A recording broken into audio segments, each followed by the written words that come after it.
Dan. Bonjour Nicolas. Nicolas Gétin, aujourd'hui nous produisons une vidéo dans le cadre des premiers rendez-vous de l'éveil sur Internet, qui est donc un événement qui se déroulera du 30 mai 2016 au 5 juin. Et donc j'ai Fabienne avec moi de l'équipe de 5 personnes qui ont travaillé très fort pour produire cet événement. Et les personnes qui sont inscrites, qui nous ont fait confiance, ont la possibilité de poser la question de leur choix à presque, pas tous parce qu'il y en a qui ne pouvaient pas, mais à l'intervenant de leur choix. Et donc aujourd'hui, Dan, on a une question pour toi. Mhm. Donc on a une question de Louis. Oui. Donc merci Louis de t'être inscrit, merci de poser ta question et je vais la proposer et la soumettre tout de suite à Dan. La question est, Dan, que pensez-vous de l'expression développement personnel? Fin de la question. Elle arrive comme un cheveu sur la soupe ici, cette question. Donc c'est pas facile hein, d'avoir pour toi une question sans avoir face à toi la personne qui pose la question. C'est nouveau, mais et c'est surtout que la question est en apparence très théorique. Hein. Bon, qu'est-ce que tu penses du développement personnel? En fait, la réponse va dépendre de qui pose la question, en quelque sorte. Parce que si quelqu'un me pose, un ami me pose cette question, et que il est dans un grand désarroi dans sa vie, mais qu'il n'a absolument aucun désir de se remettre en question de façon radicale lui-même, et c'est l'invitation qui est faite ici, hein, autour de cette rencontre. Donc, s'il n'a aucun désir de remettre en question la personne qu'il est, eh bien, je pourrais éventuellement l'inviter à faire du développement personnel pour se découvrir plus avant, pourquoi pas, bien sûr. Hein. On peut rencontrer au sein du développement personnel de belles personnes avec de belles qualités d'accompagnement, des chouettes outils qui serviront à améliorer plus ou moins le fonctionnement de l'individu. Donc, moi, je pense qu'il n'est jamais intéressant de véhiculer un message à quelqu'un qui n'est pas capable de l'entendre. Donc, tu vois, je te surprends peut-être, mais je suis pas absolutiste et je pense pas qu'il faille forcément toujours jeter le bébé avec l'eau du bain. Quoi. Mais bon, je suppose que si Louis me pose cette question, c'est que quelque part, s'il la pose d'ici, hein, c'est que quelque part, il y a un conflit intérieur. C'est pas simplement savoir ce que Dan pense du développement personnel. Tout le monde s'en fout. Je pense que Louis est touché par quelque chose. Il se pose des vraies questions. Et la vraie question peut-être que Louis se pose, ou peut-être le pressentiment que tu as, Louis, c'est qu'il y a quelque chose qui sonne faux hein, dans cette phrase développement personnel. Peut-être simplement un sentiment de quelque chose qui sonne faux, comme quelqu'un qui qui est amateur de musique, pas très éclairé, puis qui a un malaise lorsqu'il entend une voix. Et il faut qu'il aille demander à quelqu'un d'un peu plus, entre guillemets, aguerri, pour avoir confirmation que oui, cette personne chante bien faux. Donc voilà. Oui, parce que quelque part, pour faire du développement personnel, il faut croire à l'existence de la personne. Il faut croire que cette personne est vraiment réelle. Alors tu vas me dire, c'est pas difficile puisque c'est la croyance de 99, sans doute 99% des 7 milliards de personnes peuplant cette terre. C'est vraiment la croyance racine à partir de laquelle toutes les autres se développent, se maintiennent. C'est la croyance la plus partagée au monde. C'est que je suis quelqu'un de séparé. Je suis le penseur de mes pensées, l'acteur de mes actions. Je suis au contrôle de ma vie. Ce que je suis est comment on dit, Ouais, inextricable, inextinguible. Inextricablement, lié à la destinée de ce corps. Je nais avec lui et je meurs avec lui. Ce que je suis, moi, c'est quelque chose qui est expérimenté comme étant intérieur et tout ce qui n'est pas moi est extérieur. Moi et non moi. Donc, c'est la croyance de base sur laquelle notre civilisation même repose, hein, qui n'est quasiment jamais remise en question. Et le problème, c'est que quand on regarde un peu ça de près, c'est que cette croyance génère donc le sentiment de séparation et cause donc tout ce qu'on appelle la souffrance psychologique chez les êtres humains, ainsi que la plupart des conflits dans le monde.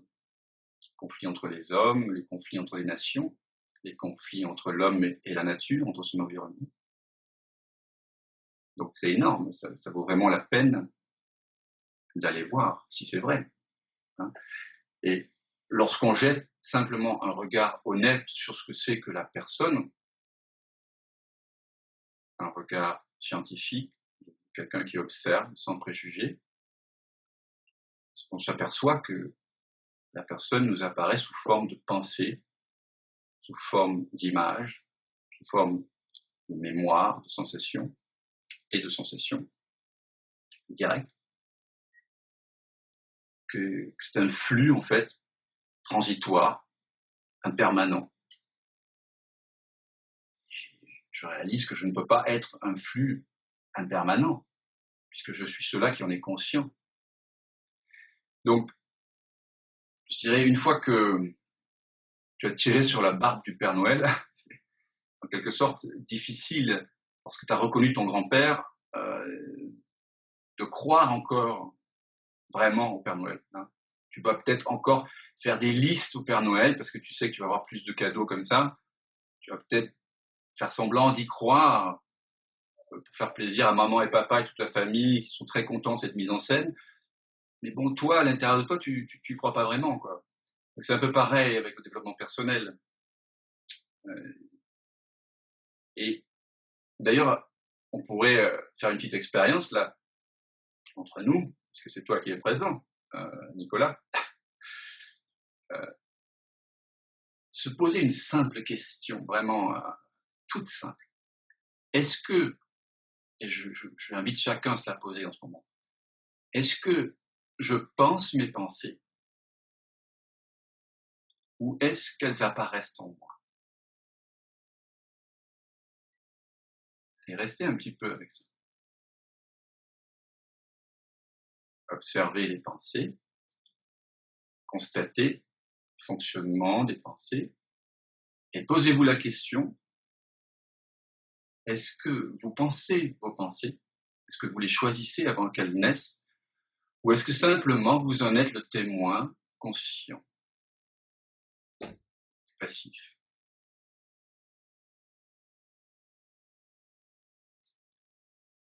Qu'est-ce qu'il en est pour toi, Nicolas? C'est quelque chose que j'ai beaucoup exploré. À un moment, je me suis dit, ah bah tiens, je vais choisir de penser ça. Ça a été pendant ma vie, ça a été présent. Et puis après, moi j'ai le mot dézoomer qui me vient. Donc je me suis autorisé à dézoomer parce que je trouvais quand même que c'était louche cette affaire-là. Et donc du coup bah on voit comme j'ai vu voilà des sources d'énergie en fait sous forme de pensée Qui apparaissent. qui apparaissent. Et Et puis même si l'idée dont tu parlais tout à l'heure apparaît, à savoir je suis celui qui choisit les pensées, ce n'est qu'une autre pensée apparaissant, disparaissant, Mais cette pensée qui dit « je suis l'auteur de mes pensées » ne dévoile pas un auteur des pensées. C'est simplement une pensée se dévoilant elle-même en tant que pensée. Et une pensée, c'est un phénomène transitoire, c'est une perception. Ce n'est pas conscient. C'est ce dont on a conscience. Donc, moi, quand je pose cette question, en fait, la plupart des gens, même ceux qui ne sont pas sur un chemin d'éveil, comme on dit, même ceux qui ne font même pas du développement personnel, je parle de gens ordinaires qui n'ont aucun questionnement habituel. Même lorsque je pose cette question à ces gens-là, la plupart admettent assez facilement qu'ils sont les témoins de leurs pensées. Simplement, ce qui se passe, c'est qu'ils ne se rendent pas compte de l'implication énorme que cette réponse a. Parce que si on va jusqu'au bout de ce que ça signifie qu'il n'y a pas de penseur des pensées. Il n'y a pas de contrôleur. Personne qui choisit. Il n'y a donc pas de libre arbitre. C'est le vide cosmique. On n'est plus soutenu par rien. Donc, ce qui se passe en général, c'est que ces gens-là, ils font un rétropédalage, tu sais, assez violent. Ah oui, mais quand même, il y a un choix, etc. Donc, c'est assez amusant de voir qu'il y a une peur réelle pour beaucoup de gens, hein, lorsqu'ils se rendent compte de l'énormité de ce qu'ils viennent de dire et de constater, tout simplement. Il n'y a pas de penseur des pensées. Et s'il n'y a pas de penseur des pensées, il n'y a pas de libre arbitre de ce corps mental. Et d'ailleurs, là, je pourrais te poser une autre question. Est-ce que tu sais quelle va être ta prochaine pensée, Nicolas? Non, il y a trop d'inconnus. Voilà, il y a trop d'inconnus. Il y a trop d'inconnus, et alors que nous avons réduit la pensée à une espèce de phénomène causal qui semble très maîtrisable en réalité. Mais si on va très loin, on s'aperçoit que chaque pensée, elle naît de facteurs multiples, comme, je ne sais pas, notre ADN, nos gènes, la chimie du cerveau. La chimie du cerveau, elle dépend de ce qu'on a mangé, de ce qu'on a ingéré. Elle dépend de nos parents, elle dépend de l'environnement, de ce que j'inhale comme air, des phéromones que je goûte, de la façon dont peut-être j'ai été caressé ce matin ou pas, dont je me suis blessé en allant courir hier. On voit qu'il y a une multiplicité de facteurs causant chaque pensée. Et le microcosme de ce corps mental-ci est lui-même inclus dans d'autres macrocosmes, hein, dans un environnement qui lui-même est relié à d'autres environnements. Donc si on va jusqu'au bout, il y a des milliards et des milliards et des milliards de facteurs qui font que chaque pensée apparaisse à chaque instant. Donc on voit que si on voulait être honnête, il faudrait dire que c'est l'univers tout entier qui produit chacune de mes pensées. Mais comme nous sommes très réductionnistes, nous sommes très matérialistes et très peureux, surtout, bon, on dit que c'est moi et c'est comme ça que on a appris. Et la société est basée là-dessus. Et ce qui est intéressant, c'est que finalement, c'est pas que les mystiques qui disent ce que j'énonce ici. C'est les scientifiques. Dès 1983, il y a un certain Benjamin Libet qui a fait des expériences en posant des électrodes sur le cerveau des cobayes humains qui ont bien voulu se prêter à cette expérience. Et il a découvert qu'en réalité, il pouvait, à partir de ces électrodes, découvrir le choix qu'allait opérer la personne avant même que ce choix ne devienne conscient, c'est-à-dire qu'il ne se transforme en pensée consciente pour la personne. Cette expérience de Libet a été ensuite confirmée par des expériences ultérieures, plus récentes, et avec des instruments technologiques beaucoup plus avancés.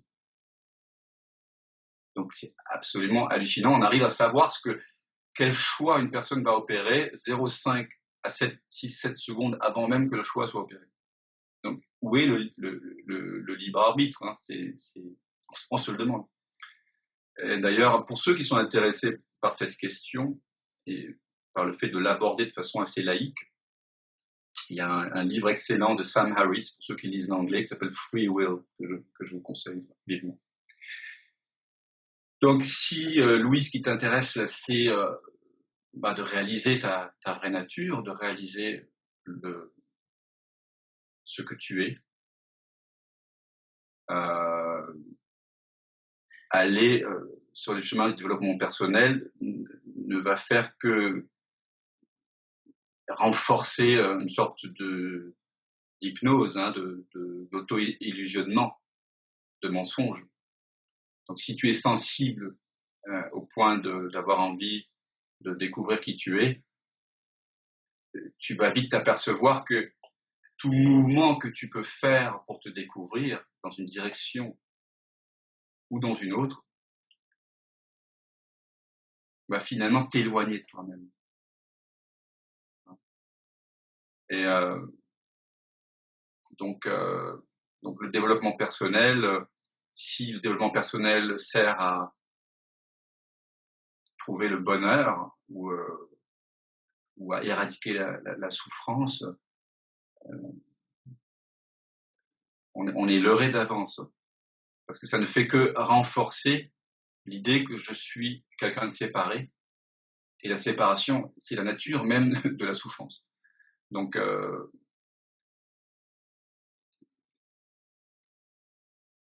le développement personnel, finalement, ce serait prier et dire que ma volonté soit faite. Finalement. C'est ça, que ma volonté soit faite. Imaginez une église, une mosquée remplie de gens en train de dire que ma volonté à moi soit faite. Et laissez résonner ce qui se passe dans le corps quand vous dites ça.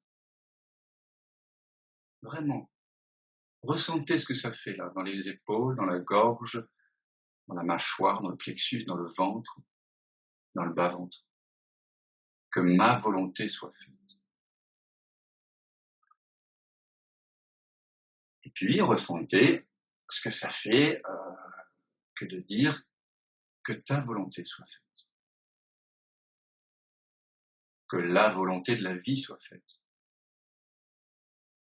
Et ressentez, pareil, dans le corps, ce qui se passe. Le ventre, la gorge, la poitrine. Je ne sais pas comment tu vis ça, Nicolas, mais c'est évident que la première version génère des tensions, des contractions, et que la deuxième ouvre. Et quelque part, le corps nous dit toujours ce qui est vrai. Quand il y a une tension corporelle, quand il y a une contraction corporelle, c'est qu'on se prend pour quelque chose qui n'est pas vrai. Le corps, il est non-duel. Hein. Il fait l'expérience directement. Et c'est simplement parce qu'on lui surimpose des interprétations qui sont liées à nos peurs, qui fait que le corps ressent une tension. Donc demander quelque chose pour moi, c'est quelque part profondément absurde, à la fois d'un point de vue du ressent, enfin de la contraction, hein, simplement. Et puis c'est vraiment le contraire de l'amour. L'amour, c'est ne rien demander. Quand Maître Eckhart parle de la prière, il dit c'est pas la demande. Parce que prier en vieil allemand, c'est beten, c'est demander. Mais c'est faire des louanges, c'est rendre grâce à ce qui est là. Donc, est-ce qu'il y a une autre possibilité que le développement personnel? Oui, c'est l'invitation, je pense, que nous partageons ici, hein, lors de tous qui intervenons pour ces rencontres autour de l'éveil. c'est plutôt que de développer une personne, une entité inexistante, des sources de conflits, retournons plutôt notre attention à 180 degrés vers cela qui perçoit et réalisons notre nature impersonnelle. C'est une question de confiance en fait. Et bien sûr, ici j'en ai l'intime conviction que de revenir, et quand je dis revenir, c'est pas vraiment revenir, c'est simplement réaliser ce que je suis déjà, cette présence éveillée, sans forme, sans limite, sans âge, qui est impersonnelle, suffit à faire s'effleurir la personne de la façon la plus simple, la plus épanouissante, la plus efficace aussi. Naturelle, voilà. Donc c'est pas se préoccuper de la personne, c'est se préoccuper de ceux qui fondent la personne. Ceux qui fondent la personne, c'est l'impersonnel. C'est paradoxal, ça demande un saut dans l'inconnu. Fou, saut. Un quoi? Fou. Un saut fou, oui. Un saut, ça demande un peu de folie, oui, certainement. Et de l'intuition, du courage. C'est mystérieux. C'est mystérieux.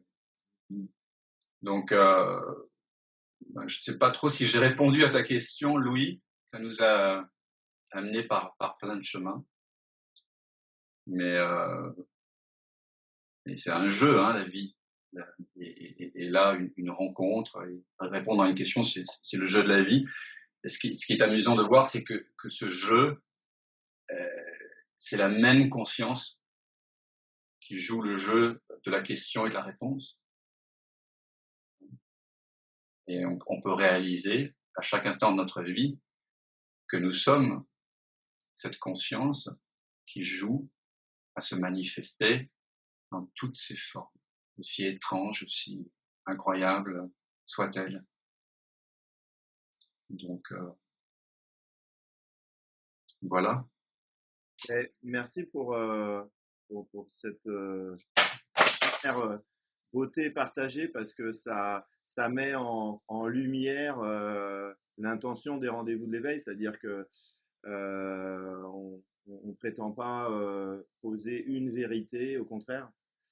Et donc, du coup, tu nous as, à partir d'une question, partagé ce qui nous fait arriver à nous, à une non-réponse, qui est une réponse. Ça va, je travaille pas trop. Je sens que tu vas bientôt faire des satsangs. Je sais pas comment. Mais merci de ça. S'il y a des gens qui te découvrent ou qui t'ont déjà découvert et qu'il y a quelque chose qui se confirme de se rapprocher de ce que tu partages, ils peuvent en savoir plus sur quels moyens. Eh bien, ils peuvent aller sur le blog éclairenconscience.blogspot.fr, me contacter aussi par ma page Facebook. Et voilà, il y a un rythme de rencontre d'environ 2 par mois. Voilà. Dimanche soir, c'est ça? En général, dimanche soir. Là, ce sera demain, samedi. Mais voilà, c'est un petit peu comme ça, informel, des rencontres où nous partageons ce que nous sommes. Hein, et où nous explorons ce que nous ne sommes pas à travers des jeux de révélation, à travers aussi les outils de Douglas Harding, de la vision sans tête, on pourra aussi être amené à expliciter et à découvrir ensemble lors des rencontres de l'éveil. Voilà. Et en général, dans ces rencontres chez moi, on fait un petit after, pour ceux qui veulent. Donc 19h à 21h30, 22h, il y a une rencontre. Et puis ensuite, on mange ensemble. Et puis à part ça, il y a il y a des stages qui ont lieu à divers endroits en France. Voilà. Ok, super. Merci beaucoup, Dan. Et pour ce qui nous concerne, on va se retrouver le dimanche 5 juin à 20h30. Oui, merci à vous et belles éclosions à tous et à toutes. Merci, Dan. Au revoir. Au revoir.